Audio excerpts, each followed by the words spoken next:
All right, let's get started. Hello everybody, good morning, and happy Sunday to all of you. And today we are having an excited topic again. So you all know that the vascular surgery is the most complicated area, and so we have a expert. We have brought in an expert. He's an officer himself in our local chapter, and he is also an IVR expert. So he's the one who is taking the session today. It is going to be a good interactive session to all of us. So let us ensure that we take all the knowledge that is required. So just a reminder to everybody. So your mics will be on mute. You'll not be able to talk, but you are allowed to ask questions. You have Q&A tab. So if you're joining from mobile, you can see a question mark tab. So that is where you can post your questions. And the chat box, you can see the message icon where you have your chat box. So that's where you can respond to a trainer, where he may ask you questions, he may run a poll or something. So you can respond there. Okay, so please remember, question should be on the question mark, and responses, the chat should be on the message. Okay, without further delay, I would like to introduce and give it a dais to Basha. Over to you. It's all yours now. Thank you, Funny. So I hope I'm visible and audible. Hi, good morning, everyone. My name is Basha.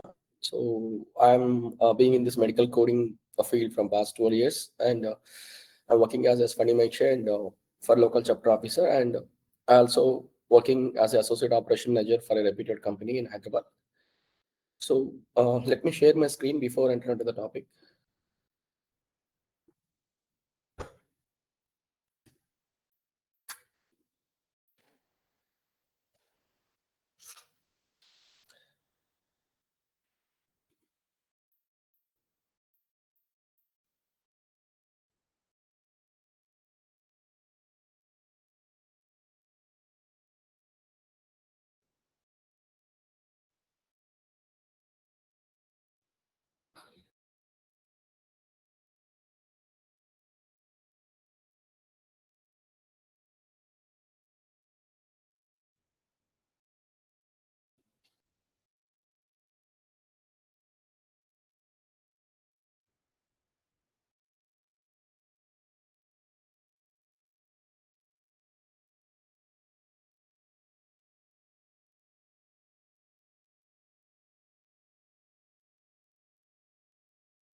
Industry.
So I hope my screen is visible.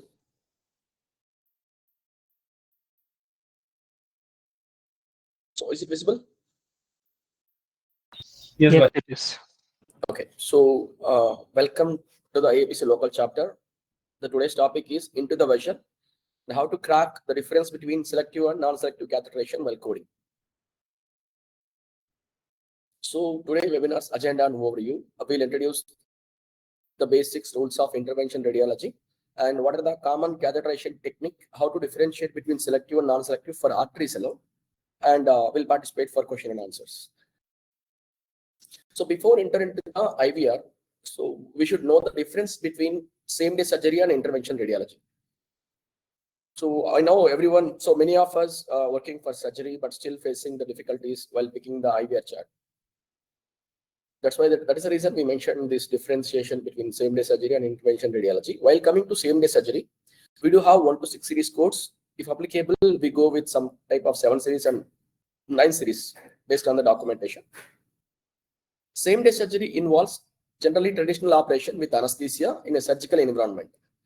So allowing patient to return home within 24 hours. So does not require to stay overnight. That is called same-day surgery. And in same-day surgery, a single physician, a single surgeon, or group of surgeons may involve into either diagnostic or therapeutic or screening services with the help of surgical equipments, either in physician settings, that means office settings, or hospital settings, which may require operative settings also, operating room settings also. So to differentiate very keenly between SDS and intervention radiology, we can remember this point. All same-day surgery procedures, either it may be open approach, or percutaneous, or laparoscopy, or endoscopies, or external approach. Doesn't matter whatever the technique the physician used, it's all coming under surgery. But while coming to intervention radiologies, only percutaneous approach alone falling under IVR. So remaining open approach, laparoscopic, endoscopic, these approaches will not falling under IVR. So by seeing itself, we can come to know that what kind of procedure it falling under, either it is surgery or IVR. So while coming to IVR, interventional radiology uses image guidance. This IVR procedures is also called as minimally invasive approaches. These invasive approaches used to diagnose or treatment or to offer fast recovery and reduce the risk as compared to open approaches. For example, just imagine a patient went to hospital for a needle biopsy. So generally, what is the approach for needle biopsy for liver?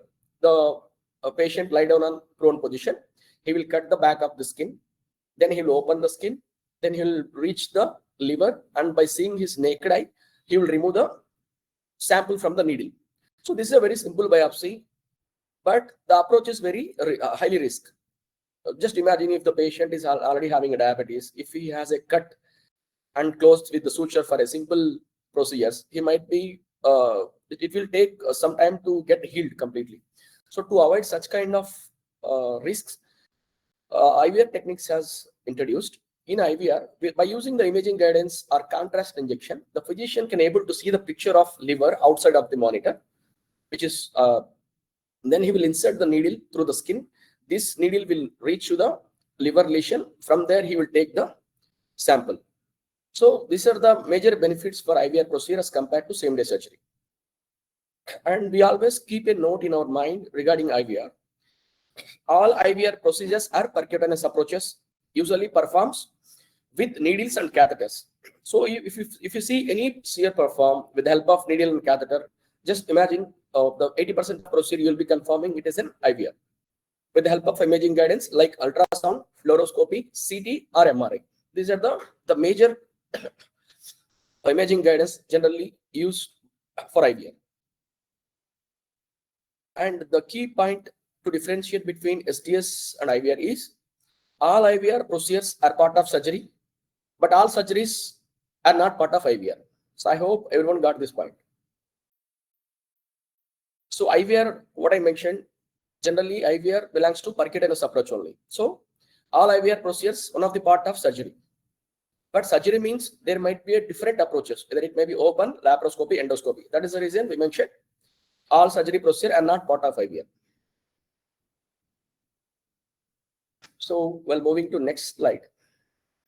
Now we'll enter into the what is IVR and how we need to find the documentation. Yes, Harish. So intervention radiology is a medical specialty that uses real-time imaging techniques.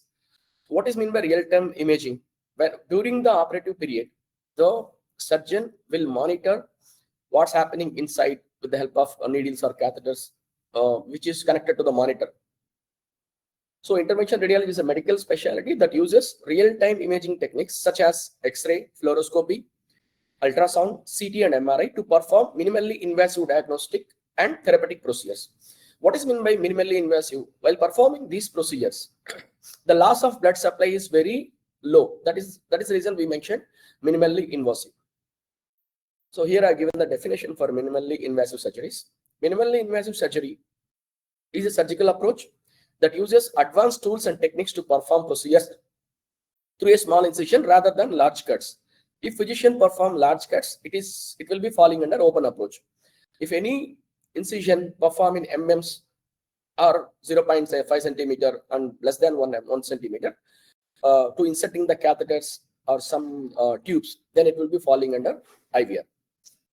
IVR usually refers to by using a small portals or incision, the physician access the internal organs and tissues. As I mentioned before, to access the liver, no need to cut the skin by lying down the patient in prone position, and no need to enter into the cavity of abdominal. Instead of that, he will create a small portal or incision with the help of a needle access point. He will insert the needle to the organs and tissue. He will take the sample. Then by using specialized instrument like laparoscopy, endoscope, or robotic system, and we have another criteria. Laparoscopy, endoscope, or robotic system, we cannot fall under IVR, but there are certain procedures still we consider. Those things we'll discuss in upcoming sessions. So rely on imaging guidance. They will use cameras and scopes to visualize the surgical site. These cameras, they will attach to the outside of the monitor. So by seeing within the monitor, the physician will perform the surgeries. Then what is the broad classification of IVR? So if you take IVR, basically the IVR has been classified into two major categories.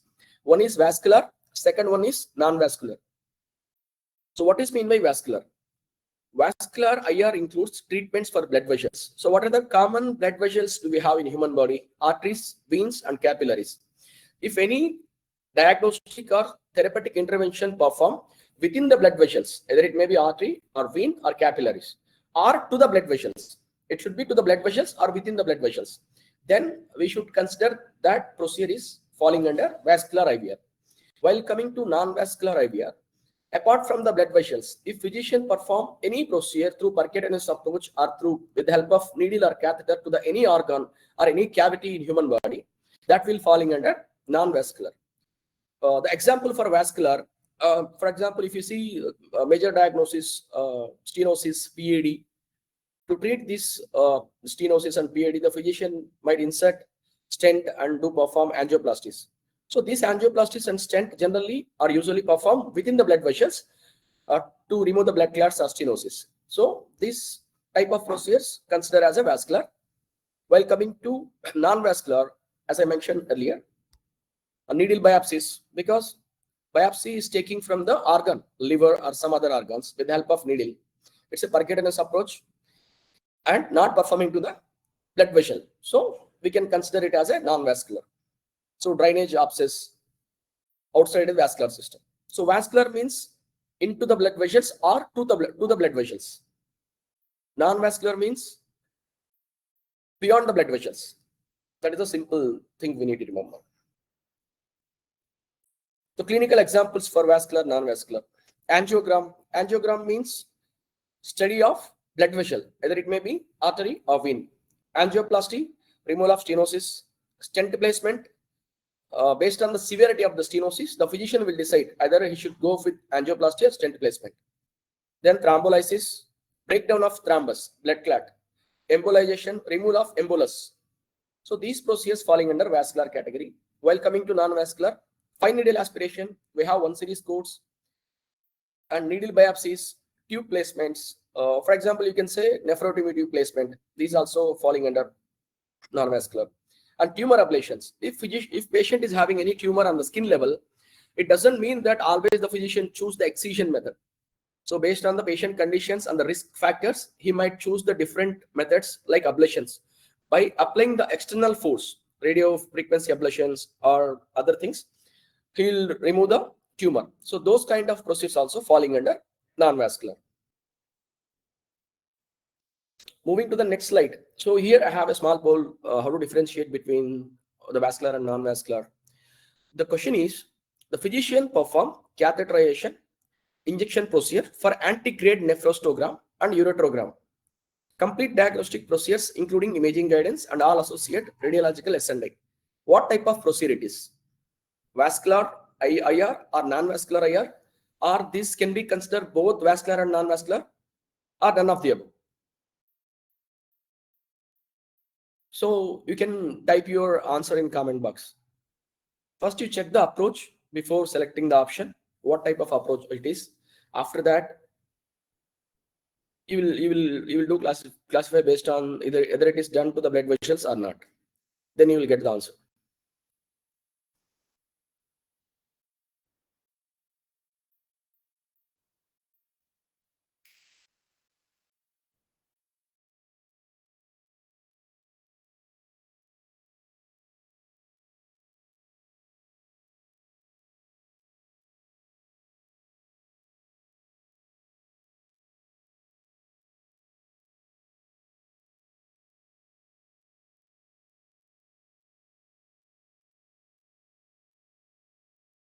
Okay, we are getting the answers in chat box. Others also, please mention your options.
Okay, Basha, majority of the responses are vascular, non-vascular,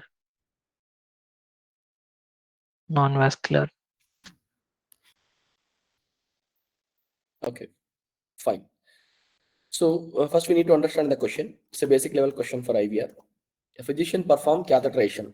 So whenever comes to catheter or needle, it is falling under IVR, right? See, in IVR, we should find out whether it is vascular or non-vascular. As I mentioned previously, vascular includes treatment for blood vessels such as angioplasty and stenting, only to the blood vessels, not for any other organs. If any, the procedure done for organs through percutaneous approach that might be using catheter or needle, it will fall under non-vascular. So here, there is no artery or vein involved. This catheterization injection procedure performed for nephrostogram or ureterogram. What is meant by nephrostogram and ureterogram? To take the imaging study of kidney and ureter. So they use imaging guidance also and all associate radiological S&I. This definition for radiological S&I and usage, upcoming slides I'll mention. So definitely it will fall under non-vascular. Vascular means there should be a artery or vein involved. Clear? So many of you mentioned vascular and some of you mentioned non-vascular. So just remember to consider as a vascular, the procedure should be done either to artery or vein, inside or outside, not for any other organ. Thank you for your response. While moving to the next slide, Again, in vascular and non-vascular, we do have sub-classification. While coming to vascular classification alone, uh, if you see any procedures, any CPT code in CPT book, either it may be diagnostic or therapeutic, right? So what is the common guidelines between diagnostic and therapeutic? So diagnostic is always included in the therapeutic intervention whenever they do perform for the same organ for same intention. So same in vascular also, we do have two types of classification. One is diagnostic, second one is therapeutic. While coming to diagnostic, in diagnostic procedures, the physician majorly focuses on imaging and identifying the vascular disease using minimally invasive techniques for accurate diagnosis. So let me explain in brief. For example, so you're feeling that you're getting obstruction,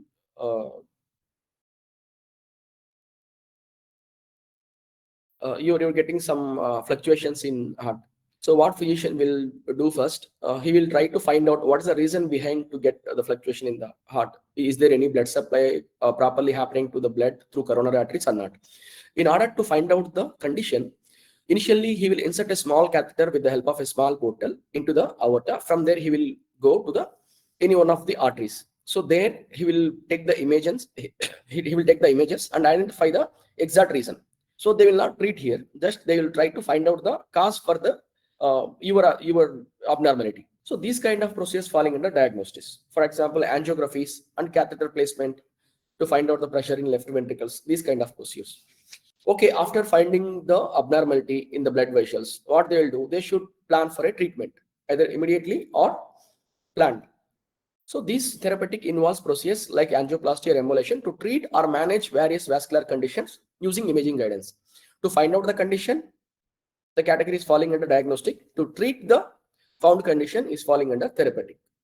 So angiographies and catheter placement diagnostic, angioplasty, stent, thrombectomy, thrombolysis, embolization. So other procedures falling under therapeutic. So apart from this diagnostic therapeutic, there is one more procedures I didn't mention over in the slide. Preventive services. So there might be a small difference between diagnostic and preventive.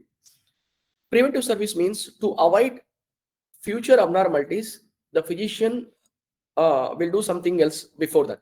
For example, let me explain. If you see the aorta and IVC, inferior vena cava, and some major blood vessels, there might be a chance a small particles of blood clots they will form together, and they will create a big blood clot. To avoid such future conditions, what physician will do? He will place a small mesh type of structure inside the blood vessels. So whenever he places small mesh type of structure in IVC or SVC, the small particles that mesh type of structure will capture. So once it is captured all type of small particles, these mesh will be removed by the physician. So these are the preventive service to avoid future abnormalities in the blood vessels. So we have only 3 CPT codes as per the CPT code book. IVC codes you can see: inferior vena cava filter or intravascular vena cava filter. But the major classification is diagnostic and therapeutic. You might check IVC code 37191, 37192, 37193. Only 3 codes we have for preventive service of IVR techniques. Now we know clinical examples for vascular and non-vascular, and we had gone through the vascular IVR classification again. So in diagnostic, angiography and catheter placement, what is meant by angiography technique, what is meant by catheter placement, and how the physician will perform this, what is the medical necessity behind that.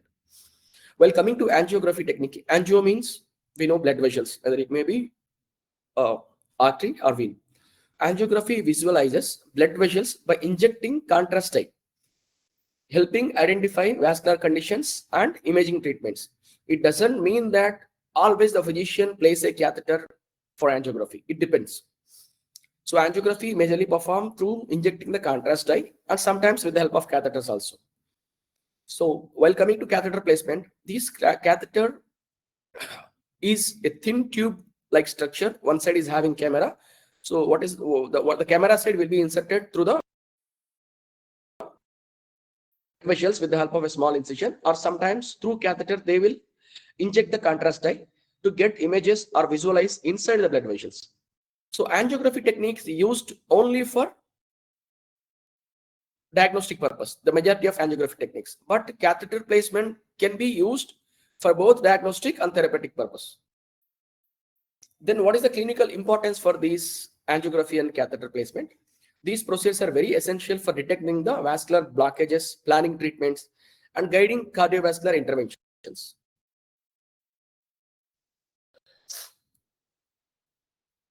Okay, vascular means we understand. Then what is meant by vascular families?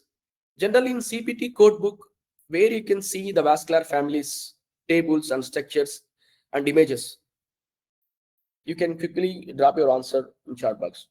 Yes, appendix. What appendix? Yes, it was Appendix L. So in Appendix L, you can see arterial family, venous family, majority of Appendix L belongs to. What is arterial family? Arterial family means the arterial family includes vessels like the aorta. So what is the largest artery in human body? You can drop your answer in chat box. What is the largest artery in human body? Yes, aorta. So largest vein in human body? The major veins are parent vein, you can say. Parent vein, vena cava. So there are again two types of vena cavas, SVC and IVC, superior vena cava and inferior vena cava. While coming to arterial family, the arterial family includes vessels like the aorta and is commonly accessed during interventional radiology. So why the word I mentioned, the commonly accessing during intervention? For example, what is the largest highway in India? Anyone knows? Or one of the largest highway? Let's consider NH5. The NH5 is extend from NH44. So NH5 is extend from Chennai to Kolkata. So I usually belongs to Nellore, so which is near to Chennai but not in Chennai. So I am staying in Hyderabad. If I want to come to Hyderabad from my village, I do not need to go to Chennai, right? So from my area only there will be entry point because it was near to me to that highway. From that my area, I will take a entry point into the highway. From there, I will take a highway. So from that highway, I cannot go to Calcutta for the end point because my destination was in Hyderabad. If I want to reach Hyderabad, I will take an entry point from my village, and exactly at Ongole or Guntur, I will take a sideway. Then I will reach to the Hyderabad. Same way, the number of arteries. This aorta you can consider as a highway, and the other villages or other small cities connected to that highway is considered as a arteries. If you see the appendix L, you can find out easily. So if physician perform any angiography or catheterization or diagnostic procedures in any artery, so directly he won't incise at that artery, he won't perform. Instead of that, he will take a small access point near to the artery, then he will enter into the aorta. From aorta, he will choose the way. So where exactly he need to be entered and to perform either diagnostic and therapeutic service. So same way, venous also. So instead of for arteries, it was aorta. For venous, it was inferior vena cava either or superior vena cava. From there, there are many orders will arise. So based on the type of order, the physician will perform and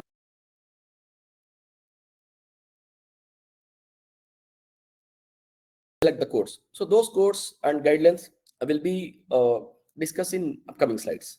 So here I mentioned vascular families, either it may be artery or vein or lymphatic. Today we'll discuss only about arteries because IVR is a huge topic we cannot cover, and this is the basic intervention rules only I'm talking about, not for complete arteries even. If you want to discuss the complete arteries and veins, it might take number of days. So that is the reason in simple way I mentioned what are the common rules we need to follow for arteries. So if you see vascular families of artery, in practical, you cannot see these things in book exactly. You might see the names of arteries in books, but not the classification exactly. If you see the vascular families of arteries, there will be 5 families. The major classification of arteries in entire human body is 5 families based on where they're located. First is intracranial arteries. So what is meant by intracranial? Cranial means inside the skull or brain.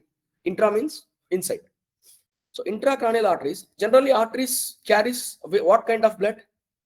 What is the difference between arteries and veins while carrying the blood? What arteries carry? Oxygenated. So does every artery carries oxygenated in human body? This is also I need the answer. No, because it will be different for systemic circulation and pulmonary circulation. While coming to systemic circulation, in systemic circulation, arteries carry the oxygenated blood, veins carry the deoxygenated blood. While coming to pulmonary circulation, it is vice versa, completely opposite. So intracranial arteries means the blood vessels located inside the skull that supply blood to the brain. So again, this supply should be oxygenated supply. For example, the example of name of the arteries for intracranial is anterior, middle, and posterior cerebellar arteries. Then carotid family. So these carotid arteries are very large in structure, present both sides of the neck. If you touch the neck from both sides, you can see the size. You can feel the size of the artery over there. So these pair of large blood vessels on each side of the neck that supply oxygen to the face and head level. Example, internal carotid and external carotid. There might be other arteries like common carotid, but it's a branch. So later we'll discuss that. Then coronary arteries. So first we have completed intracranial, then carotid. While coming to coronary, third part. Coronary arteries are the major blood vessels which supply blood to the heart muscles. Example, there are 5 major coronary arteries: left anterior descending artery, right circumflex artery, right coronary artery, left circumflex artery, and ramus intermedius. So, and left main artery. These are the major 5 arteries, and we have some sub branches also. Then visceral arteries. So visceral arteries, it present exactly in the diaphragm level. So coronary above the diaphragm, carotid artery also above the diaphragm, intracranial also above the diaphragm. So visceral and lower extremity present at the diaphragm or below the diaphragm. Diaphragm means abdominal level. So visceral arteries are the blood vessels that branches of the aorta and carries blood to the internal abdominal organs like liver, spleen. For example, superior mesenteric artery, inferior mesenteric artery, celiac arteries, hepatic arteries. These are all falling under visceral or abdominal arteries. Well, coming to the last family, we have lower extremity arteries. These lower extremity arteries carries the blood to the both legs. For example, of this artery, there are 3 separate families again in lower extremity. One is iliac family, then femoral family, then tibial family. Again, we have separate classification for each family. While coming to iliac family, we have major 3 arteries: external iliac, common iliac, internal iliac. While coming to femoral, we have superficial femoral and profunda onis, then popliteal artery, and other one more artery. I'm not unable to recall the name. While coming to tibial, we have antitibial artery, postitibial artery, tibioperoneal trunk, and one more artery, which is called peroneal artery. So these are the 5 major arteries. While coming to diagnostic angiography, we have separate set of codes and separate set of coding guidelines. While coming to therapeutic intervention, we have separate set of guidelines, separate set of codes for each family. For example, for intracranial arteries, is it present above the diaphragm or below the diaphragm? Intracranial. Above the diaphragm or below the diaphragm? Above. So, for diagnostic purpose, whatever the artery is present above the diaphragm, we have separate set of codes and guidelines. Same way, while coming to therapeutic intervention, there will be a different set of code range of CPT and different guidelines. That codes I'll show you later. And carotid arteries, same. These carotid arteries have separate set of codes. For example, intracranial, if you have the code range 36215 to 36218 for diagnostic, and therapeutic falling under 6 series. Why? Because it will be falling under neurosurgery again while coming to therapeutic. Only diagnostic will fall under 3 series. Same way, carotid arteries, for diagnostic, we have a 3 series code 36222 to 36224. And therapeutic interventions also fall under 3 series only, majority of these codes. While coming to coronary arteries, this is having completely different set of guidelines and code range. So for coronary arteries, for diagnostic purpose, we use 9 series of codes. And for therapeutic also, we use 9 series of codes. There is no involvement of 3 series of codes in coronary arteries. And in coronary arteries, we have separate guidelines where we also code HCPCS codes, C9600, C9604, depends on the reason for the intervention. While coming to visceral artery and lower extremity artery, these 2 families, For diagnostic purpose, we have same set of coding guidelines and same set of codes based on the orders 36245 to 36248. These are the four set of codes. While coming to therapeutic intervention, again the code range will change. Only diagnostic, the set of codes and guidelines will be the same for visceral and lower extremity. While coming to therapeutic, it will be a different set of codes and guidelines. This is just knowledge being purpose. I'm sharing this. We are not going to deep dive this one. It will take more time. Then okay, we know what is meant by IVR. We know what is mean by difference between how to differentiate between vascular and non-vascular. We know again the subclassification of vascular. Again, we have in vascular diagnostic and therapeutic. We had gone through the different families in arteries. Now, for example, if physician want to perform any catheterization in artery, so we should know the difference. What is difference between selective and non-selective catheterization? How will you consider? For example, selective catheterization means this involves moving a catheter into the branch vessel beyond the main artery. Aorta. For veins, it was SVC or IVC. So what is the major artery? Aorta. If any angiogram performed, any catheter placed in the aorta, that should be considered as a non-selective. In simple way, I can mention until the catheter tip, that means end point of catheter present in the aorta, you must consider that is non-selective catheterization.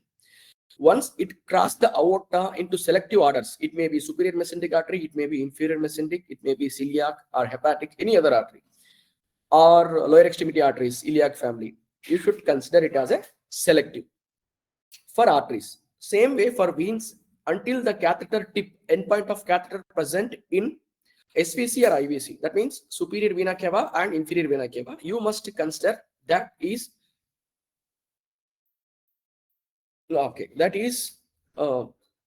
non-selective venogram or catheterization. If it is crossed SVC and IVC, you must consider it as a selective. So understood the difference between selective and non-selective? If you're okay, then we'll move to the next slide. There we need to discuss more briefly. Thank you. So welcoming to next slide. So here we have a small question again. You can write over the answers. The question is, the patient was taken into the angio suite. So where generally the cardiac surgeries will be done. Placed in a supine position. Supine means the face towards the sky. After adequate conscious sedation, both grinds prepared and local anesthesia administered. So in the common femoral artery. Where is the common femoral artery present? Where the common femoral artery present generally?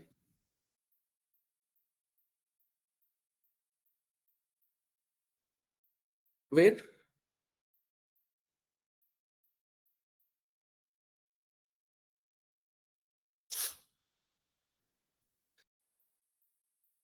Okay, below the iliac family, above the knee, literally, we can say, thigh level. So good. So using ultrasound guidance, the common femoral artery was accessed guidewire, was threaded, followed by 4 French catheter. These 4 French means size of the catheter. Through this, a omni-flush catheter was placed. The guidewire was removed and contrast administered to identifying the level of the renal artery. So they are identifying the level of renal artery, but not performing anything in renal artery. They didn't enter inside the renal artery. Just make sure that the guidewire was removed and contrast administered to identify the level of renal artery. They will identify which level the renal artery was present from the aorta, but they didn't enter into the renal artery. Nothing performed in renal artery. After that, using the power injector, an aortogram proceeded. Aortogram means they place the catheter in the aorta and they'll perform the imaging studies of aorta. So is this falling under selective catheterization of an artery or non-selective catheterization or selective venogram or nothing? None of the above. You can write over your option in chat box.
Fine. So some of you mentioned non-selective, some of very less or few selected as option one.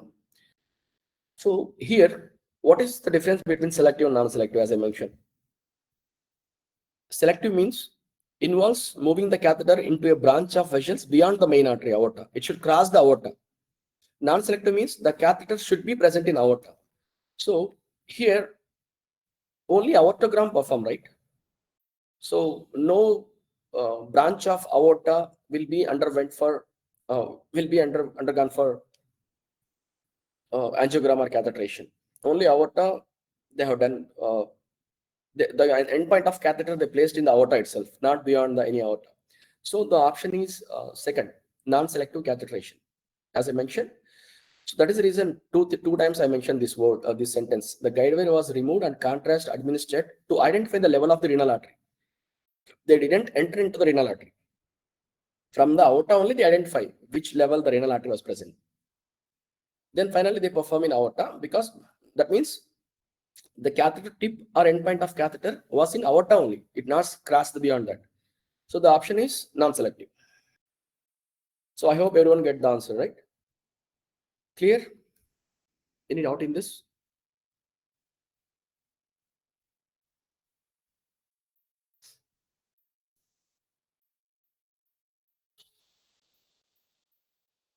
Okay, fine. Thank you. Well, moving to the next slide. So this is one of the picture I have taken from Appendix L, because there might be a different number of pictures. Instead of going that, I thought I can choose one picture and explain in better way. What is the difference between selective and non-selective catheterization in brief, based on this picture? For example, this is the aorta, the gray color, which is the largest artery in human body. From aorta, there was a bifurcation of arteries which carries the blood to the lower extremities, common iliac, femoral, and tibial. So again, if you see in the mid aorta or distal aorta, there may be other branches are going from the aorta. For example, if physician want to perform angiography or catheterization in the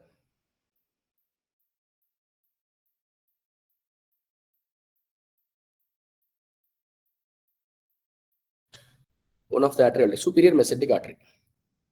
So where it is, if you see the arrow mark and cursor, this is the superior mesenteric artery. So from where it is arising, this large superior mesenteric artery, this gray color is aorta, and this the light blue, some of this color is considered as a superior mesenteric artery. You see this superior mesenteric artery. So if physician want to perform superior mesenteric artery angiogram to find out the abnormalities, so directly he cannot do an incision at the level of superior mesenteric artery. Instead of that, in common femoral artery here at this level, he will do a small puncture with the help of needle. So the puncture site or access size should be the catheter should insert inside. So either it may be 0.5 mm or 0.5 centimeter, depends. So through that access point, he will insert a catheter. So the inserting of catheter or doing puncture at the level of femoral artery, we have a code 36140. You just make a note if you have, because moving forward we have a questions in slides for your better understanding. 36140 is the code for puncture site. Only for doing puncture, we'll code 36140. Okay, whenever the physician perform a puncture and unable to advance the catheter and removed, still he need to get bill for the puncture, right? He did some workout. So we'll code 36140 and we'll bill it. If he is able to advance the catheter after puncturing into the aorta, so from there directly he will reach to the aorta. In aorta, again he did an angiogram to find out any abnormalities are present or not. So this aorta is non-selective or selective if they do any angiogram in aorta? Non-selective or selective? Okay, fine. So this is non-selective. So here, what is the code for puncture? 36140. For non-selective, we have a code 36200. That is aortogram. So write a note if you have 36140, 36200. So in 36140 and 36200, where the endpoint of catheter reached exactly? that should be coded. So this 36140 will be included in 36200. Now we'll code only 36200, not 36140. Understood? Because we code always end point of the catheter, not the start accessing point and middle areas. So now we'll code 36200. So after enter into the aorta, he performed angiography. He couldn't able to find any abnormality. From there, he will enter into the superior mesenteric artery. This is the largest superior mesenteric artery. So in this superior mesenteric artery, he performed angiography by placing the catheter. Now, which one will become more selective, aorta or SMA, superior mesenteric artery? I need answers in chat box for your better understanding. SMA. Yes, 36245. So, which one is more specific? Or the based on the endpoint of catheter reach, that will code. So, whenever you code SMA, you no need to code 36200 and 36140. You will code only 36245. Clear?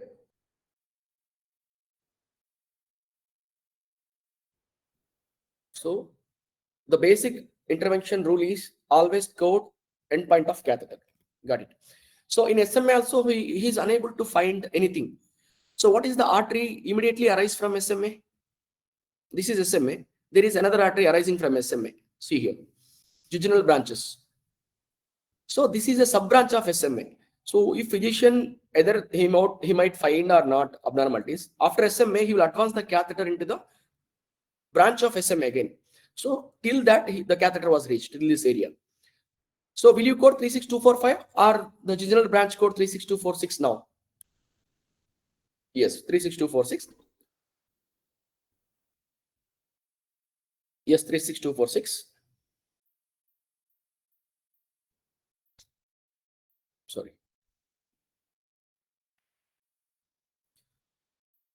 So endpoint of catheter should code always.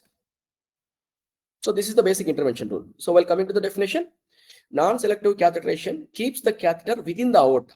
So this is the gray, the largest artery is aorta. So if catheter placed within the aorta, it is non-selective. So beyond the aorta, any branches, that would be considered as selective.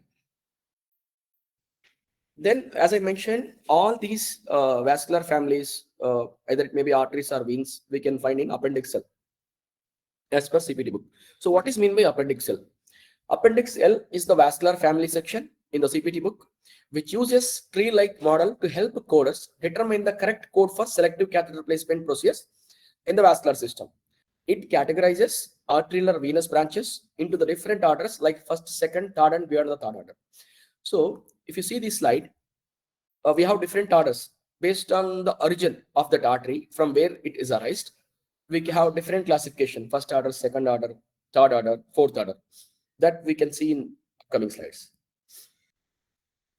So how Appendix L works? How Appendix L works?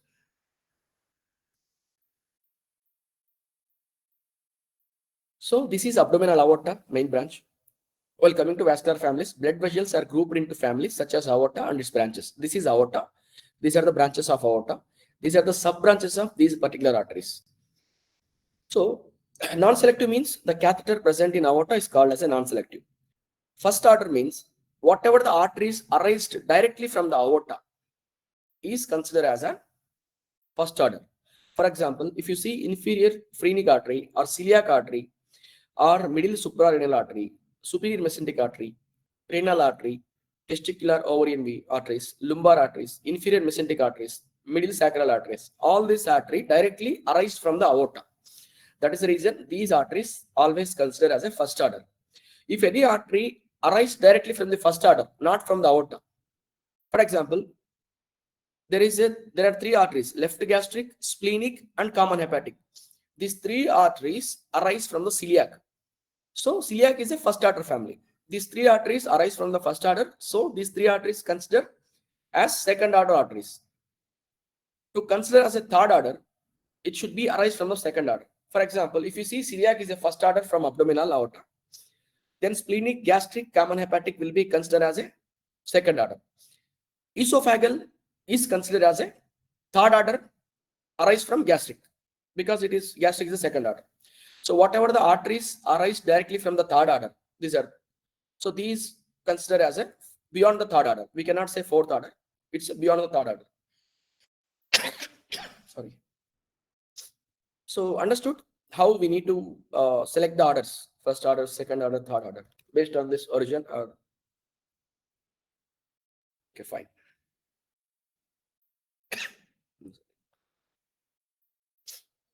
So how to select order of an artery? I'm sorry.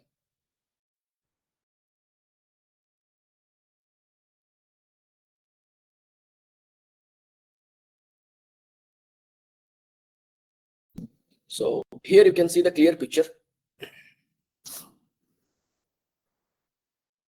If you see this slide, you can understand. The first order, the artery is directly from the aorta. Second order, the artery is directly from the first order. Third order, the artery is directly from the second order. Beyond the third order, the artery is directly from the third order. So here we have a color classification. Aorta is completely gray color. This is the large artery in human body. Then first order. So this color represent the first order. See, if you see first order, all are directly arising from the aorta.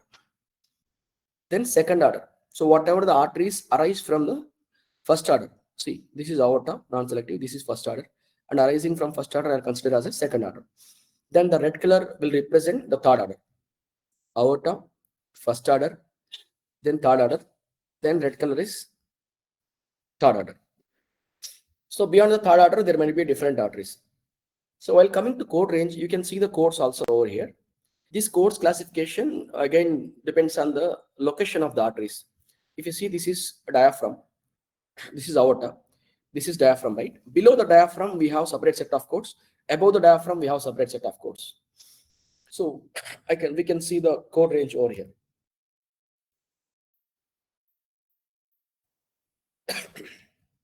See, this is the code range. Below diaphragm, for first order, we have 36245. For second order, we have 36246. For third order, we have 36247. Beyond the third order, we have an add-on code. So all beyond the third order codes, it's an add-on codes. About the diaphragm, for first order, the code range will be different. 36215 is first order, 36216 is second order, 36217 is third order. Beyond the third order, 36218, again it is an add-on code. This is the code range generally. And remember, these codes are applicable only for arteries and not for all families. This set of codes applicable for below the diaphragm is applicable for visceral arteries and lower extremity. Above the diaphragm is applicable for upper extremity and cranial arteries, not for carotid and coronary. For carotid, we have different set of codes. For coronary, we have different set of codes. So what is the guidelines to follow while coding Appendix L? What are the guidelines to follow? Always consider end point of catheter. This is the basic point we already mentioned. Always code more selective. For example, the physician performed a puncture at the femoral level. From there, he went into aorta. From aorta, he again went into celiac family. So there he performed angiography. So what you will code? What is the code you will code, and what artery angiogram you will code?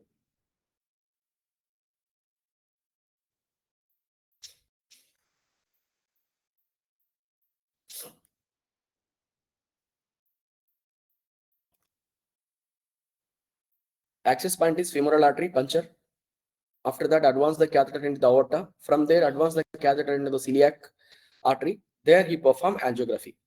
Now it is which order and what code? Celiac artery angiography, selective. First order. So 36245 will be the code. Yeah, that SNA we'll discuss later, 75726. Then, so after celiac, he entered into the splenic.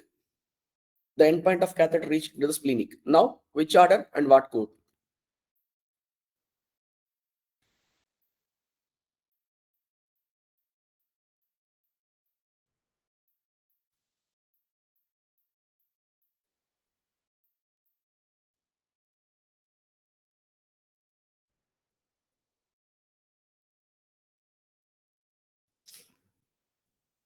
Yes.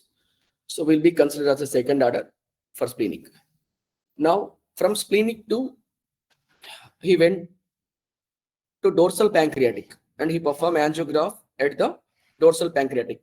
Which order and what is the code and how many codes? Forget about SND codes. I'm talking about only the catheterization codes.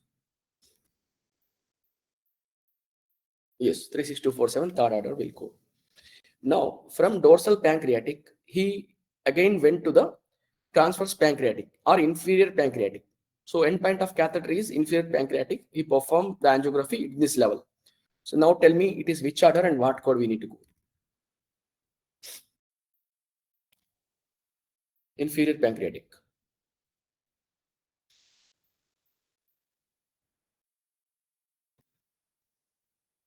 So it's a beyond a third order. We have a code 36248. As I mentioned, 36248 is an add-on code we cannot give directly. Whenever the physician perform angiography at last or the endpoint of catheter reached beyond the third order, you cannot code this add-on code as a standalone. Instead of that, you code 36247 first. After that, you can code 36248. So this is the coding guideline says. Clear? The first, the second guideline, always code more selective. Is it clear? Okay. Then the third guideline, same order from two different families. Same order. So these are the orders. This is the first order. These are the second orders. These are the third orders.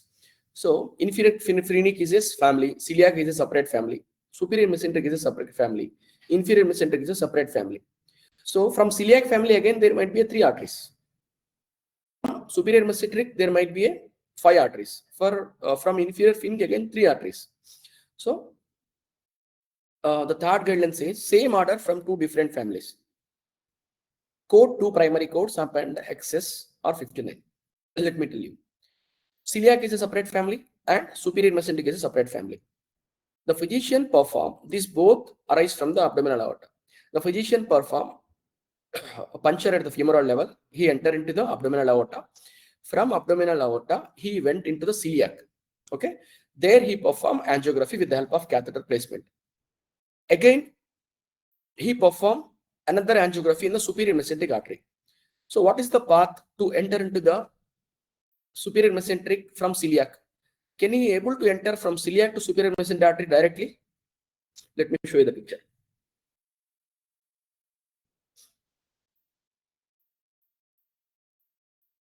See here. Here the physician perform angiography. After that aortogram, then he enter into the superior mesenteric artery. He perform. Sorry, he entered into the superior mesenteric artery. Then what is the another artery? Celiac. So where it is present celiac?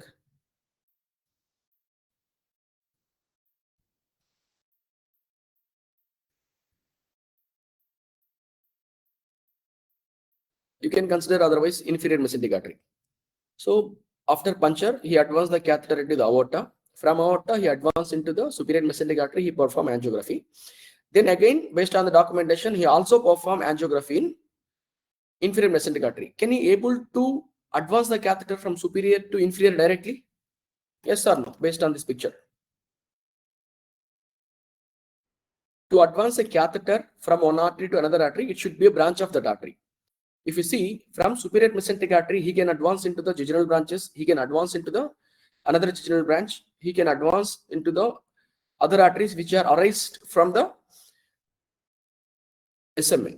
But he cannot able to access to inferior mesenteric artery without pull back the catheter into the aorta again.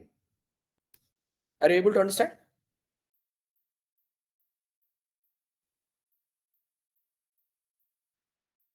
Okay, fine. So whenever the physician pull back the catheter into the aorta again, so we need to code another primary code.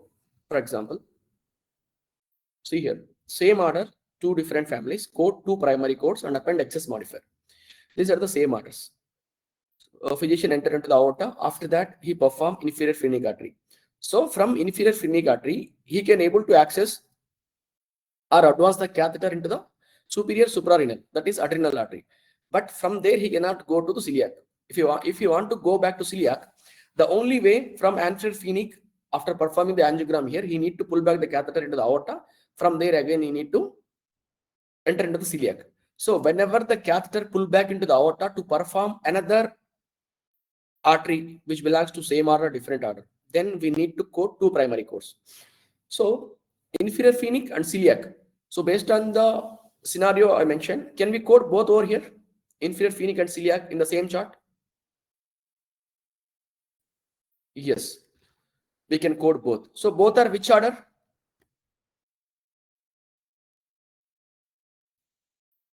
Both are first order, right? Okay, I can see the first order. So what are the codes? 36245 and 36245. We can code 36245 twice. As per the surgery coding guidelines, whenever you're repeating the two CPT codes, same CPT codes in the same chart, for the same date of service, for the same patient, you need to append 59 modifier for one of the CPT code. So in IVR, generally we use excess modifier instead of 59, which indicates separate structure. So that is the reason the guideline says same order from different families. Both are same order but different families. Sorry. Code 36245 twice and append excess modifier to the second code. Is it clear?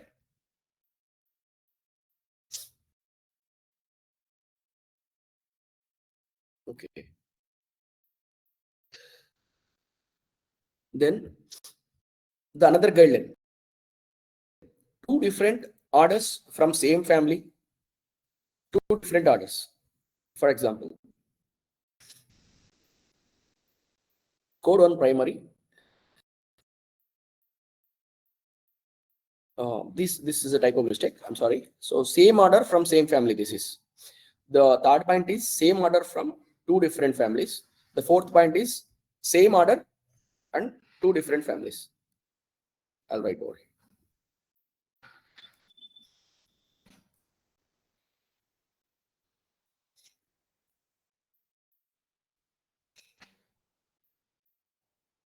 Two same orders from same family. So inferior phoenic, celiac, both are same order but different families. But left gastric and splenic, both are which order? Left gastric and splenic, both are which order?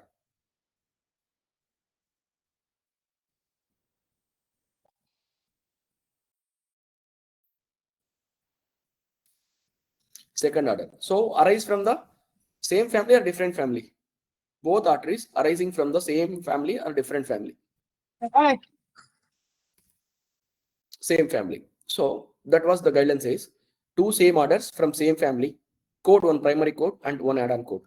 So as per the guidelines, if physician perform abdominal aortography, after that he advanced the catheter into the celiac, later he advanced catheter to the left gastric artery, again from left gastric he advanced the catheter to splenic. So from left gastric to splenic, what is the way he need to take to advance the catheter? From left gastric to splenic, he cannot go directly because the way is left gastric to esophageal, but not to the splenic. So in order to perform splenic from left gastric, again he pull back the catheter into the celiac. But no need to go for abdominal aorta level, right? From celiac only he can re-advance again into the splenic. So whenever the catheter need to pull back to the aorta level, then only primary codes. If it is no need to pull back the catheter to the aorta level, from first order or second order he can pull back, from there he can able to advance, then one primary code, one add-on code. So the physician first perform from celiac to left gastric, from left gastric again he pull back the catheter to the celiac, from celiac again he'll go to the splenic. So both are same orders, belongs to same family. So for left gastric being as a second order, we can code 36246. For splenic, it is a second order, we cannot code 36246. Based on the coding guidelines, you can code the add-on code beyond the third order, 36248. So 36246 and 36248, two codes. In spite of being a same order, but belongs to same family. That is the reason one primary code, one add-on code. So instead of left gastric and splenic, if physician perform left gastric and here another artery, left colic, both are same order only, left gastric and left colic, but different families. Colic is inferior mesenteric, gastric is celiac. Now we can code two primary codes, 36246 for left gastric, 36246 for left colic, with appending with the help of excess modifier. But whenever they perform same order, belongs to same family, one primary code, one add-on code. Is it clear?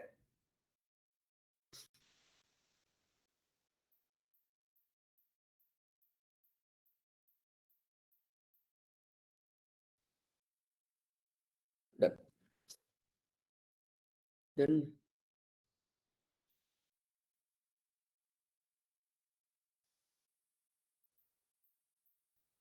so these are the four major coding basic guidelines for IVR we need to remember always. And I have taken the example only for visceral level. If you take lower extremity arteries, if you take intracranial arteries, the codes will change, range change, but the guidelines will be the same. Then code range also we have discussed already. Then sometimes we can see in the documentation runoff. So what is runoff?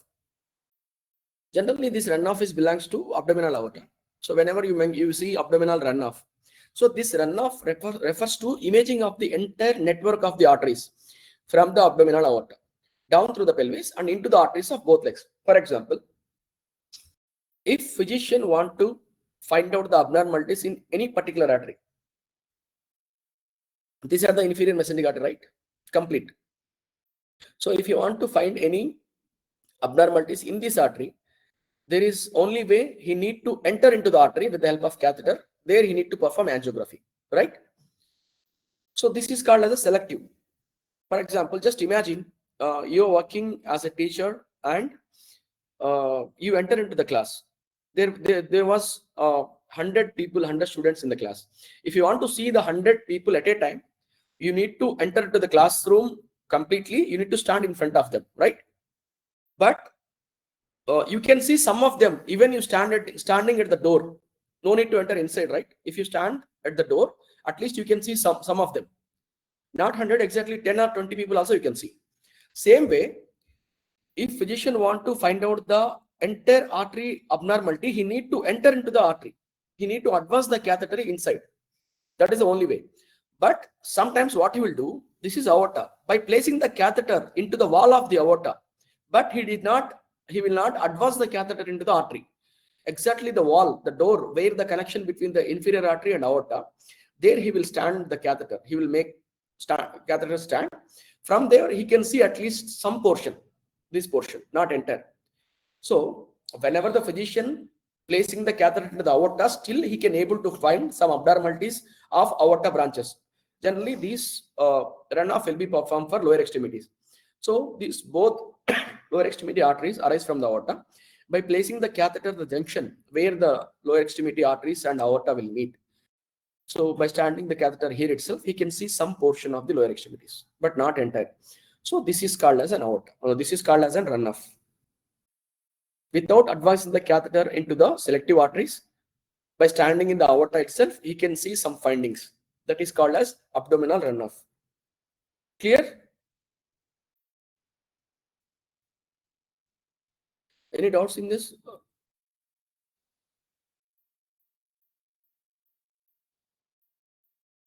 Okay, thank you. Then generally in IVR, along with the 3 series codes, whether it may be diagnostic of different families, we also code 7 series. 7 series is mandatory for IVR codes. Before giving this SNI codes from 7 series, we should see the 3 series code description. In the major CPT code description, if they say inclusion of supervision and interpretation, then 7 series no need. If they do not mention inclusive of SNI, then we need to code separately 7 series. So what is mean by SNI, supervision and interpretation? So generally these SNI codes are used to bill for the radiologist specific role. For example, angioplasty and stent or angiograms, who will perform generally? Interventionalist or cardiologist. These are the major surgeons. But while coming to CT, MRI, fluoroscopy or other contrast injections will be done by the radiologist. So to perform an IVR, complete IVR, there might be required of 2 surgeons. One is the major surgeon and the second one is radiologist. To bill for the radiologist, we have introduced of this SNI codes. So the SNI codes used to bill for the radiologist specific role, which includes both oversight of the imaging process and analysis of the results. So this radiologist will be available for during the entire procedure beside of the physician to give the suggestions and give the proper images through monitor. There are 2 components of SNI. One is supervision, second one is interpretation. Supervision means the radiologist oversight during the procedure to ensure the imaging is performed safely and correctly. So he will monitor during the entire procedure whether the imagings are capturing correctly Either the images are helping to the surgeon to perform procedures smoothly without any obstructions. This is called supervision. After that, the radiologist analysis of the images produced during the procedures. So every surgeon cannot able to explain by seeing the images. That radiologist have that kind of capabilities. After supervision, based on the images, this radiologist can suggest to the surgeon, and he based on his analysis what exactly present inside and how uh, uh, need to be proceed for further level. These things. So these are the two components: supervision and interpretation. For SND codes, we need to code from 7 series. Again, this SND codes, we have different code set of code range based on the arteries. For example, for aorta, we have different SND codes. For lower extremity, we have 75710, 75716 based on the laterality. Unilateral 75710, bilateral 75716. In aorta, we have 75625, 75630, two codes. And we have for additional arteries 75774. There are the different codes. We don't have particular set of codes in one area. It might splits in different code range. You can see in the code book. And while leading in 3M or select coder, you might get option what 7 series codes need to be added. Example of SNA. For example, if physician is performing cardiac catheterization, where dye is injected to visualize the arteries of the heart, the roles billing would be split between two physicians. One is surgical physician, second one is radiologist. Whenever the patient underwent for cardiac catheterization with the help of the dye to visualize the heart blood vessels, the entire bill will split into two. One portion is the major portion will go for surgical physician who involved in surgery. Second one is radiologist who help the surgeon to getting good images. The cardiologist perform the invasive part of the procedure, which involves cutting into the patient, inserting the catheter and injecting the contrast dye. They would bill for the surgical component. While coming to radiologist, the radiologist present during the procedure, he will supervise the images in real time and then interprets the resulting images to create a diagnostic report. So he'll interpret based on the report to get a final diagnosis by collaborating with the communicating with the surgeon. The radiologist bill for the SNA portion using a separate code. So whenever you're reporting 7 series along with IVR code, so that 7 series, the radiologist will get bill. For the 3 series or 9 series, the surgical physician will get bill. This is the reason to introduce this SNA portion. Then we have one scenario. The scenario is a catheter is placed in right femoral artery. It is also advanced into the abdominal aorta.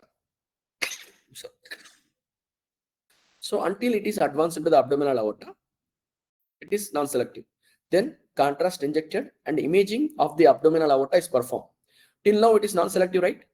Because the catheter tip was at the level of aorta. From there, the catheter is advanced to the left common iliac artery and image is taken. So where the puncture has been done, right side or left side? Access point. Access point for this procedure, right. From right, he went to the aorta. From there, he take the left side of the lower extremity. That is the reason we can say it is a contralateral procedure. Contralateral means opposite side of puncture, exactly where the physician want to do intervention. For example, the surgeon want to do surgical intervention or diagnostic procedure in the right leg. He will do puncture at left leg. From there, he advance the catheter into the aorta. From aorta, he will reach to the right side again. This is contralateral. Ipsilateral means same side puncture. So now is this become contralateral or ipsilateral? Is this become contralateral or ipsilateral? Contralateral, yes. So from into the left common iliac artery, image is taken to the entire lower extremity to the foot. Then from left common iliac artery, the catheter again advanced into the left superficial femoral artery. And additional images are obtained further evaluate the tibial level. So while coming to the rationale, the catheter placed, where and all they place the catheters? Code only left superficial femoral artery, because the end point of catheter reached to the left superficial.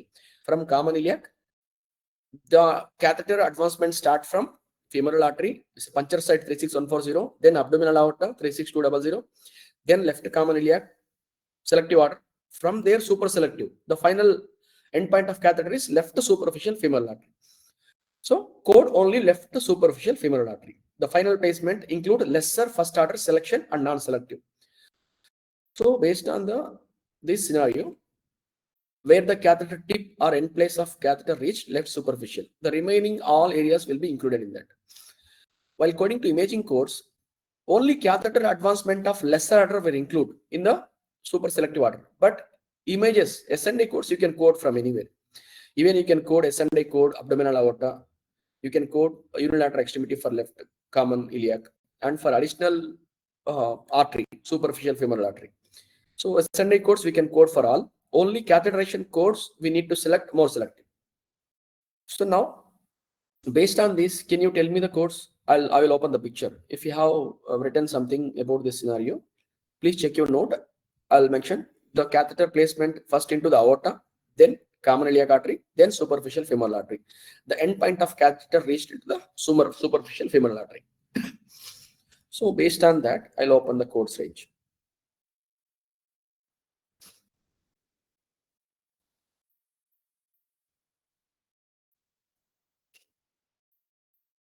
Do we have codes here? No, so I don't have lower extremity code set.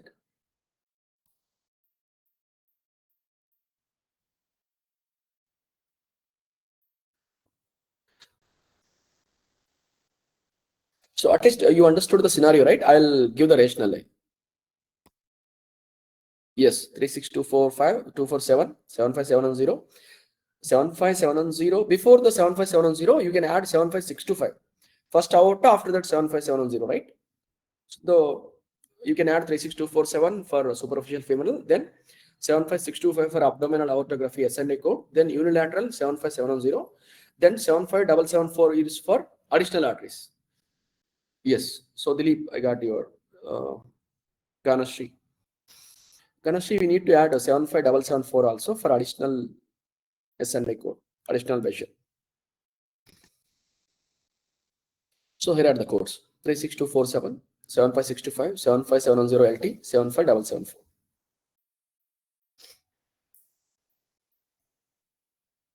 Understand the scenario?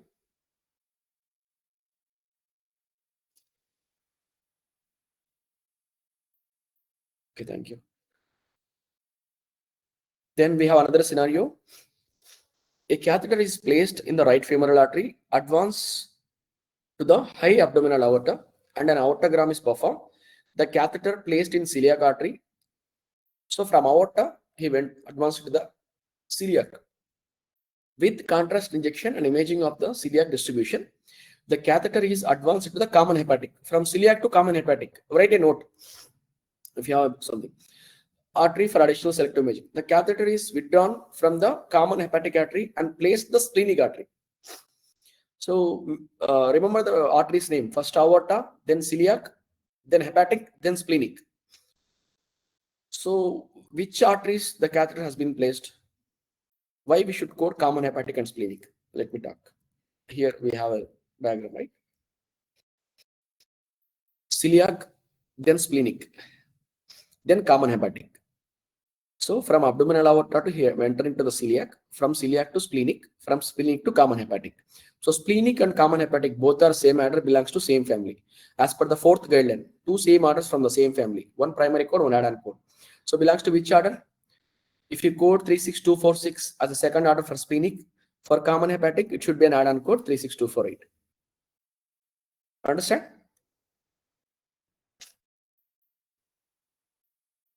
Now tell me the codes. 246, 248, 75726, 75774. So this is the rationale. So we'll code only common hepatic and splenic. Celiac is first order, including second order. Orthogram non-selective we don't code. But imaging codes will code for all arteries. So the answers are 36246 for splenic, 36246 for hepatic, 75726 is for celiac family from abdominal aorta. 75774 is for two second orders SND codes.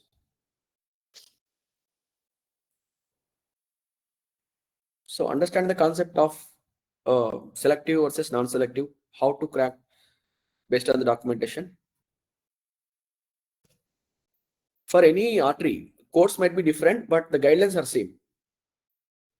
This is the way to uh, code more selective.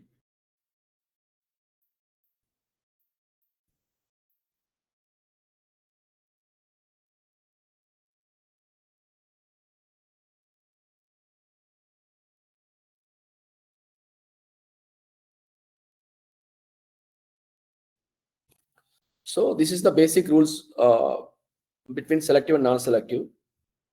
And if you want to learn more, we have many CPT coding guidelines. Even you can, if you have the Dr. Z book, that would be better for IVR. So in one session, we cannot cover all these things. And this is only the basic intervention tools for artery, how to select between selective and non-selective, how to select the more selective order.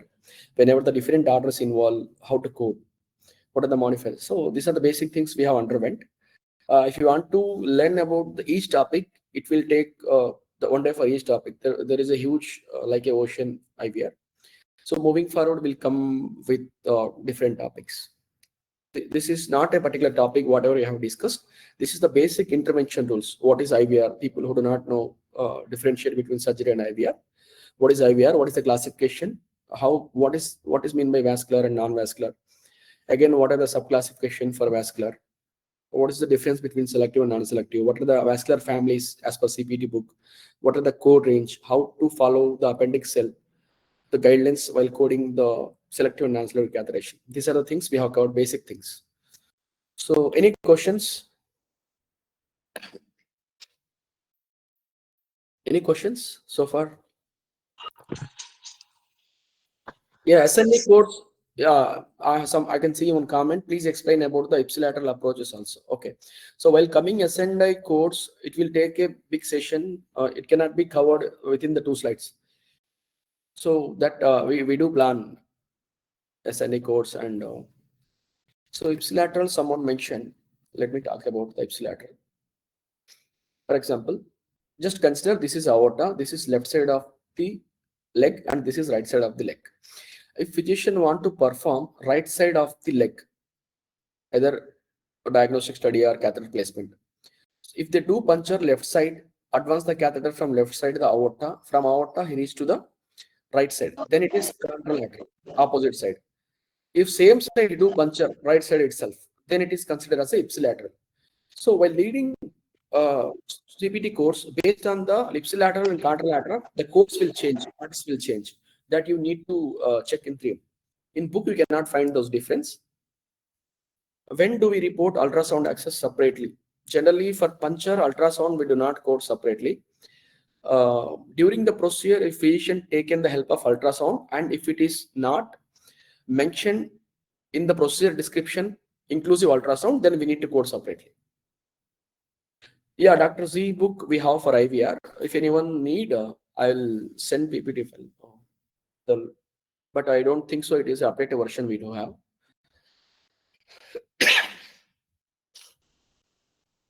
We can see some of them. Accessed in the left common femoral artery, catheter moved ipsilateral, selective or non-selective. See, to consider as a selective, the catheter should cross the aorta. Until it is not crossed the aorta, we cannot consider as a selective.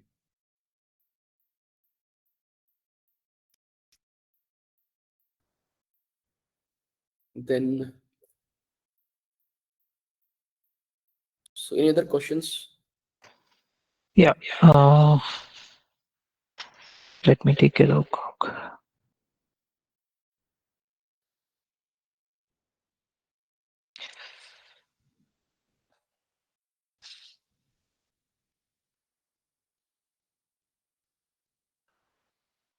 So guys, if you got any questions, you can post it in the Q&A, and I'm checking the Q&A box.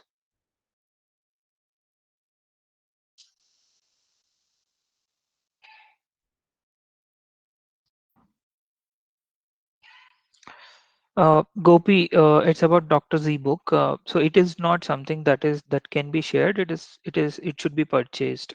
So please ensure that you can get into Dr. Z's website and purchase it. So there is a question for you, Basha. So catheter enter beyond third order once only, 36247 only enough, right? Catheter enter Hmm. beyond third order Okay. once only. So 36247 only needs to be coded or So not. once means you cannot code as an add-on code. You need to code 36247, then 248.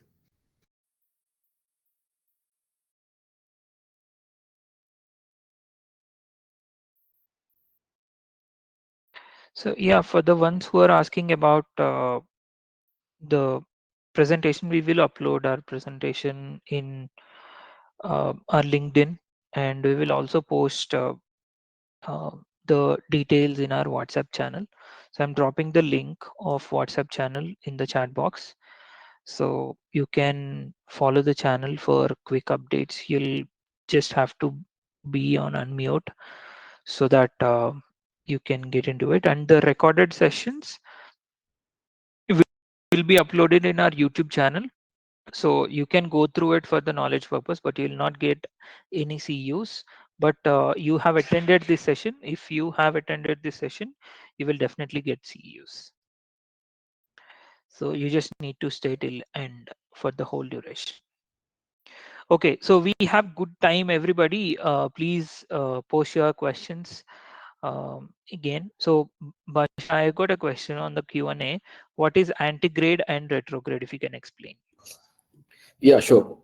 So antegrade and retrograde means if any catheter advanced within the blood flow towards the blood flow. For example, blood is flowing from right to left, and the catheter also is advanced from right to left towards the blood within the blood flow.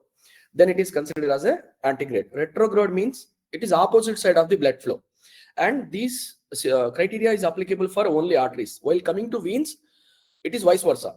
Opposite blood flow is antegrade, and towards the blood flow is retrograde for veins. For arteries only, we can consider towards the blood flow is antegrade, opposite side the blood flow retrograde. For veins, it is opposite again. I hope you got answer.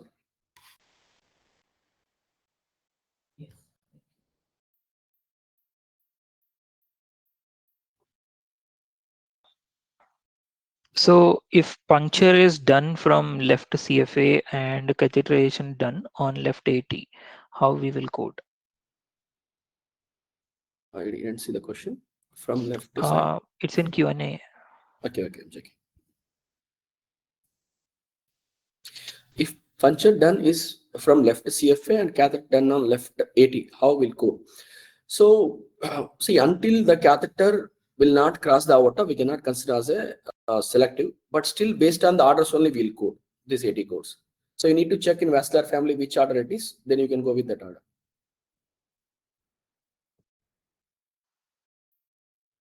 Okay. So when leading in 3M, you need to take the option ipsilateral.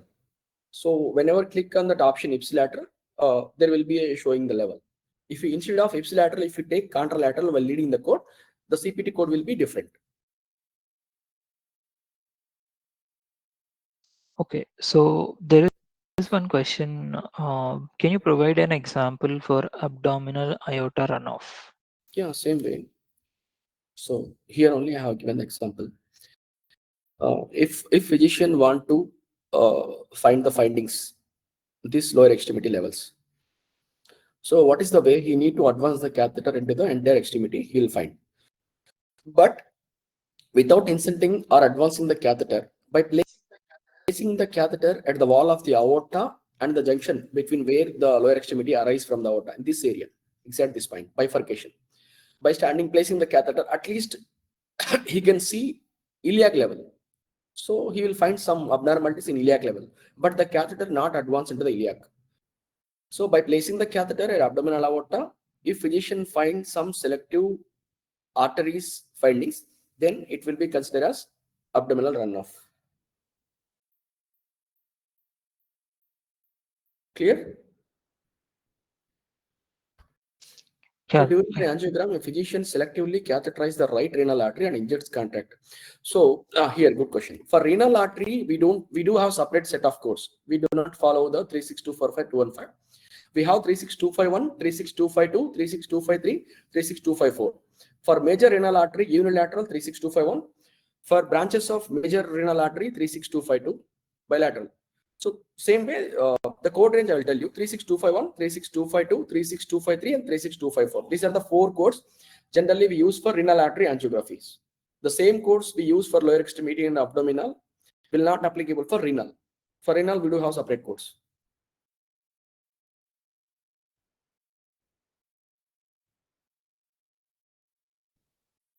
So there is a question on the CPT code. I'm not sure if you need a description, but when we code a 75630 CPT code. Okay. When we can code 75630. So whenever the physician perform bifurcation of lower extremities from the aorta, then we can code 75630, the bilateral bifurcation. If it is unilateral, then we do have separate codes. So if you see the description, we can see high grade volume, low grade volume of aortography. For bilateral bifurcation and high and low grade, then we can use 75630.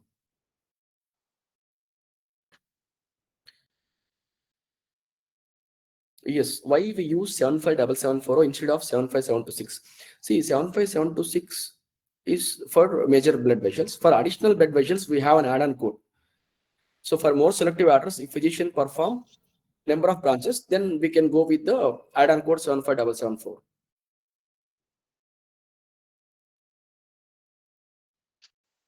All right. Um, so there are messages about sending the WhatsApp channel link. So I'm sending it on the chat box. Please check it. And the LinkedIn, if you can go to the LinkedIn and search for AAPC Hyderabad local chapter, you can find the chapter and follow the page. Okay, the same way in the YouTube also, AAPC Hyderabad local chapter, you will be able to find it. Okay, and so there are many questions I would like to take up on the CEUs. So guys, you will get the CEUs within 2 to 3 weeks from today. Okay, the CEUs will get credited from the backend. You don't need to fill any form. You don't need to post anything. Okay, so we will capture your attendance. If you are staying till end, the Zoho system will automatically capture how many minutes you are in the uh, link, and so it will be automatically credited from the backend. Okay, all right. Um, Basha, there is one question on uh, again, I think it is repeat, but let me take another um, serialography.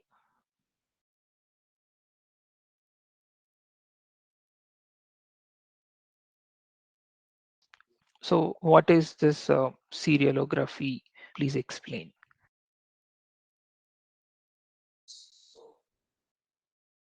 For serialography, whenever if you see abdominal aortogram with serialography, you do have separate SNA code. Serialography means they will take number of images rapidly in the same session. That is called as a serialography. The number of images, instead of taking one or two images, they will rapidly take the number of continuous images for the particular artery. Then we can consider as a serialography.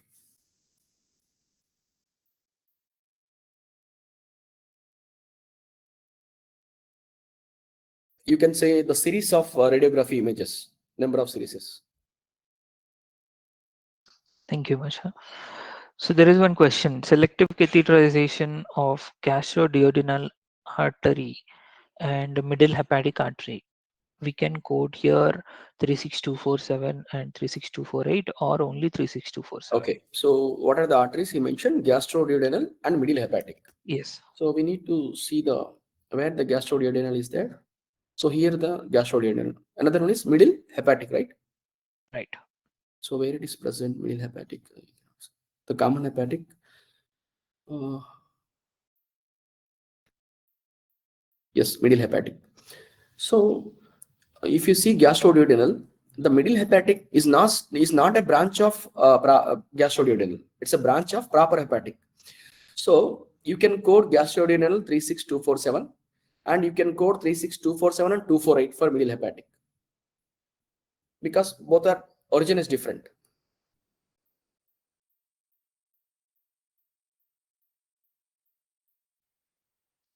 Thank you, Basha.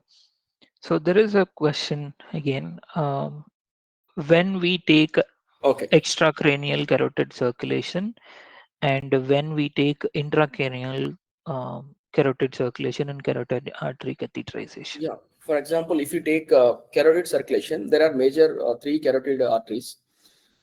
If the catheter has been placed in carotid artery, either it may be common carotid, intracarotid, and external carotid arteries. If the artery is present in the neck level, then you need to take the 36222, 36223, 36224 extracranial. If the advance the catheter from neck level to inside the skull, then it will become intracranial, even for the same artery. In Appendix L, if you see the facial arteries, that picture, you will understand in better.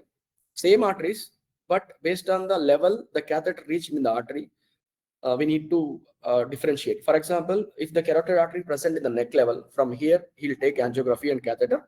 It will go to 36222. From there, he advanced the catheter. Same artery is also present inside the skull. From there, we need to take intracranial arteries level. Codes are different.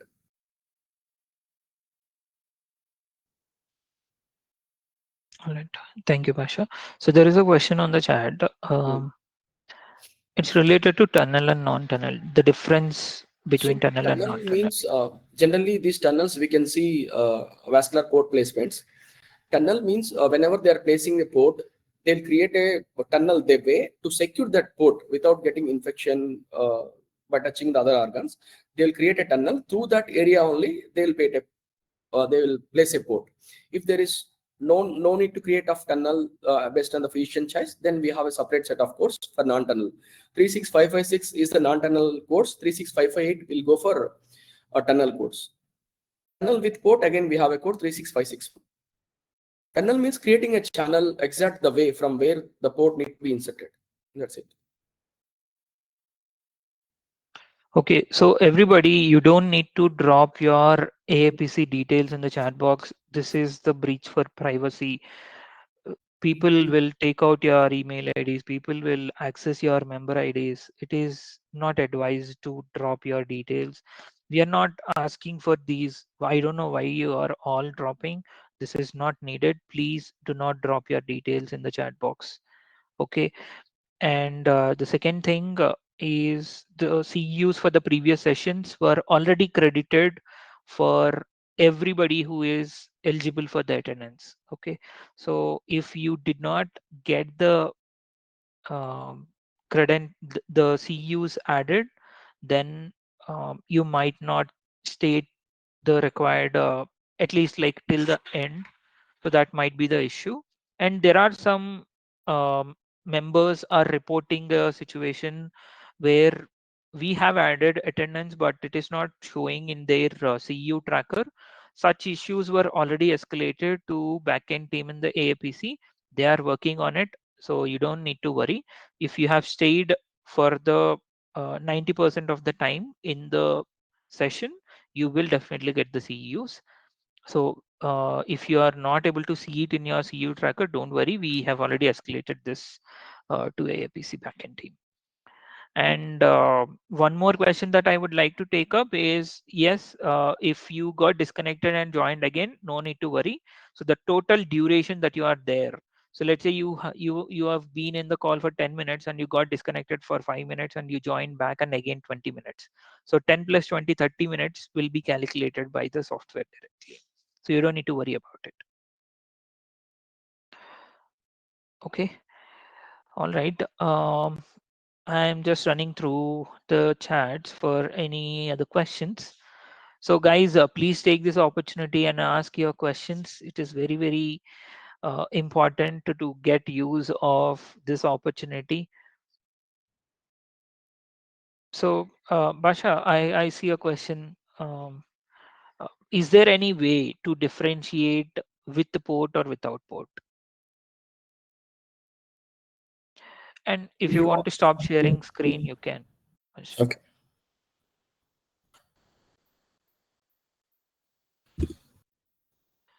See, is there any ways to differentiate with port or without port? Yeah. See, for vascular device placement, there should be a word port. So, unless that, we cannot differentiate. They will mention that word port in that. Sometimes, if you see the AV fistula codes, they'll mention both ports were flushed. So that ports are not the vascular device ports.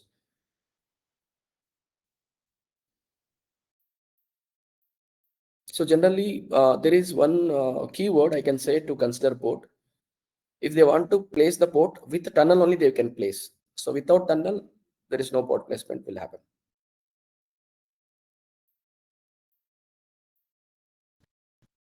Hierarchy, I can say generally, clinically, there is no designated hierarchy, but we do some pairs they do follow hierarchy: ultrasound and CT, then MRI, then last is fluoroscopy.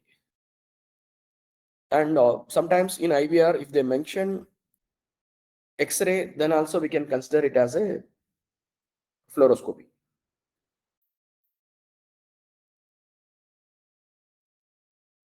So another question: CVC catheter insertion also in artery, but it's not vascular course. Why? Can you elaborate this question more? Because I didn't get exact what you're looking for. CVC catheter.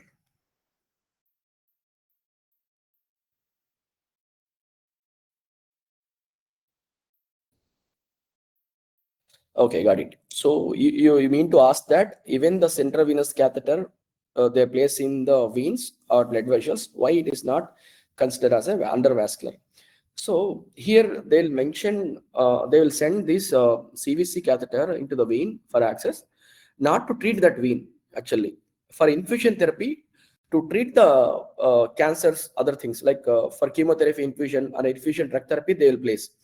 If any catheter or anything is placed into the artery to treat that blood vessels particularly, then only we can consider as a vascular. Even CVC they placed in vein, not to treat that vein, to drug infuse they will place. The reason is other. That is the reason we cannot consider as a vascular. Clear, Santosh Kumar?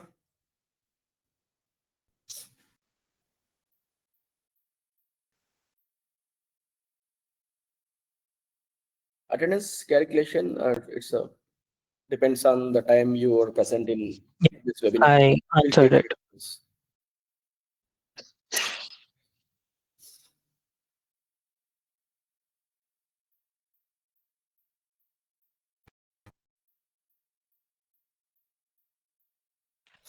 All right.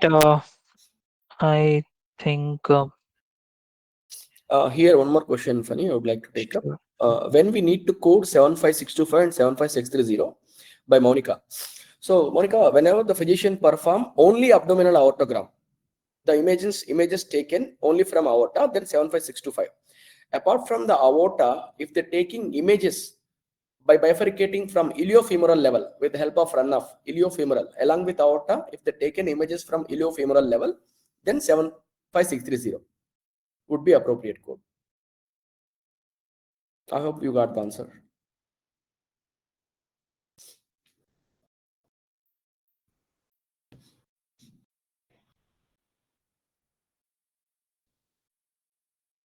Okay. So, would like to understand how many of us joined this session very first time, like newly certified and joining first time. Do we have any members?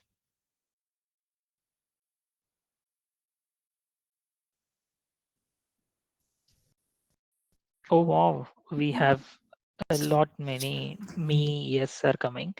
So, guys, these sessions are very very important sessions for you all. I hope like you are freshers and maybe with experience also, but uh, these sessions are very much important for you to attend because you need to maintain your certification by earning CEUs. CEU stands for Continuous Education Units.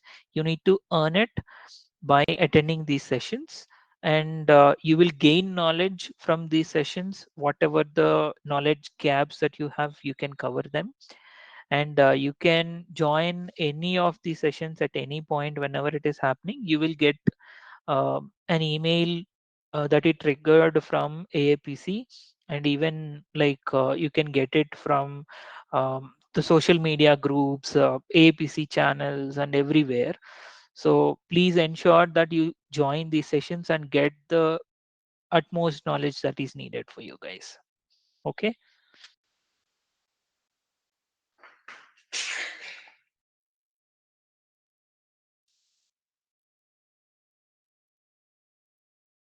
So the session depends on the schedule. You know, we usually conduct the sessions on Saturday, but so this time it is Sunday because Saturday, that is yesterday, we had another session from AAPC Chennai chapter. So we don't want people to miss the session.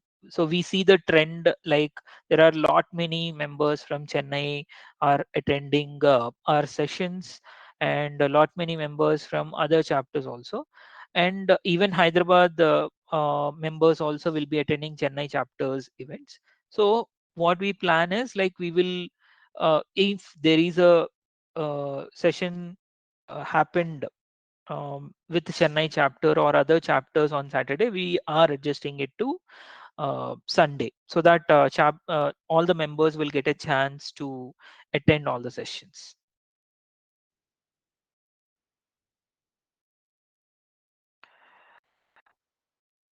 All right.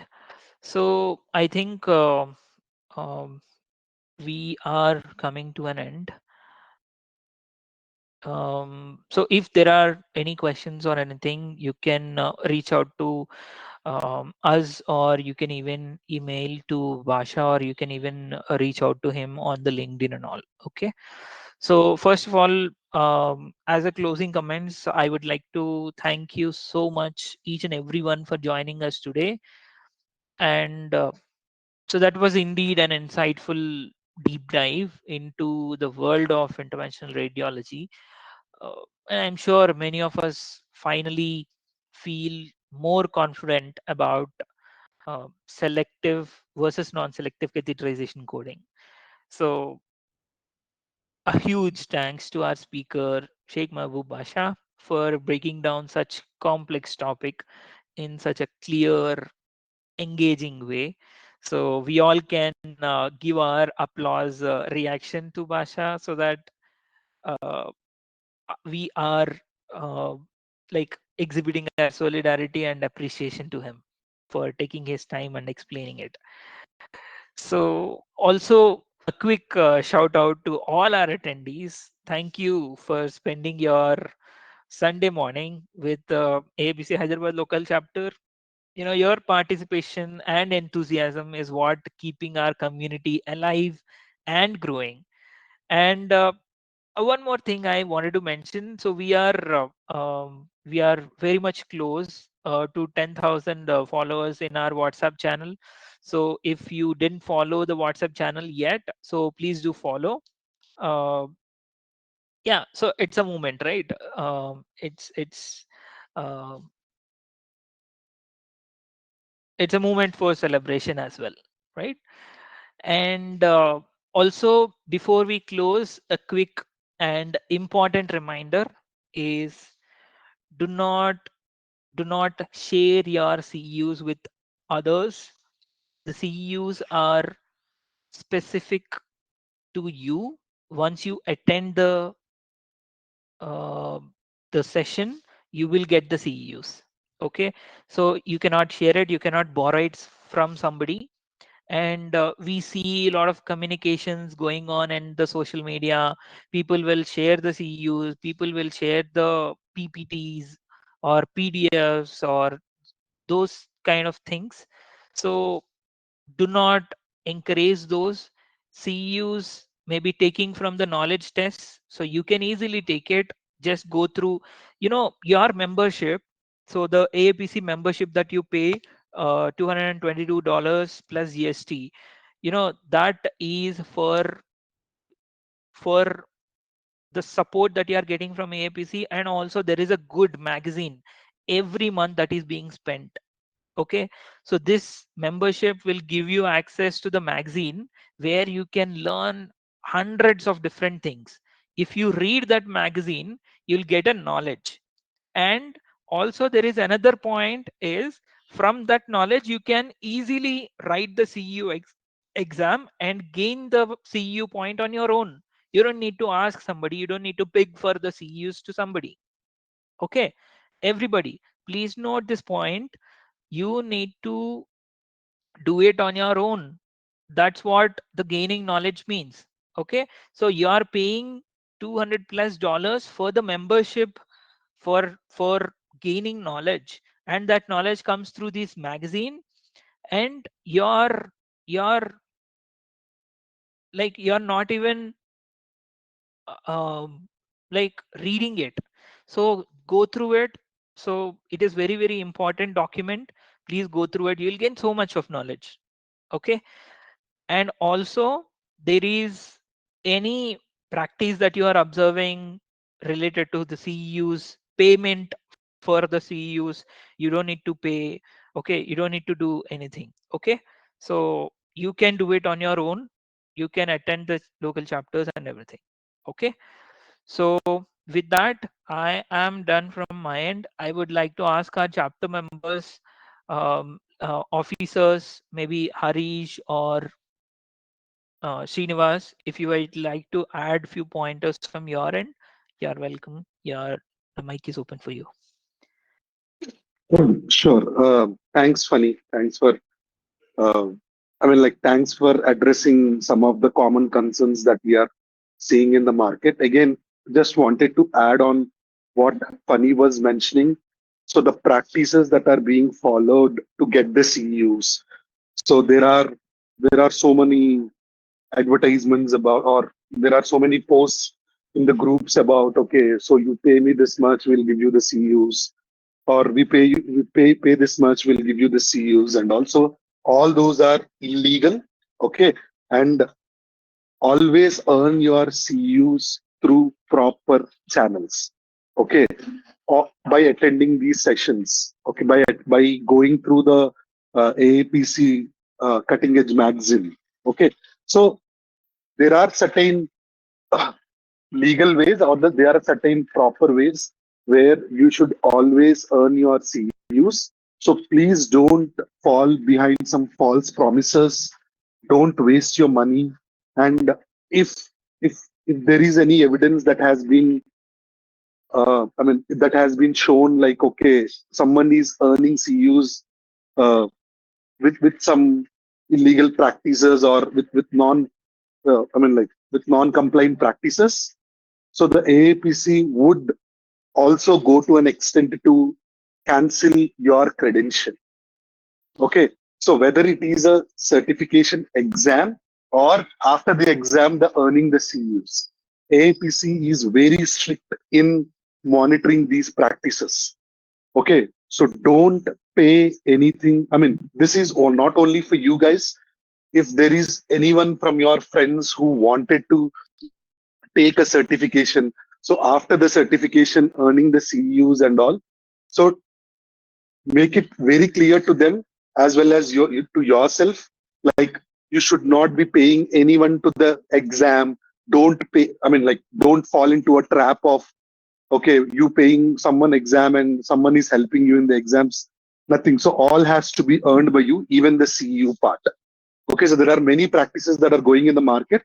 Make sure that as an ethical member, make sure you follow all these practices, and don't let your hard-earned money go waste. All these are uh, non-compliant practices. Some or the other way, AAPC knows this, and there are many.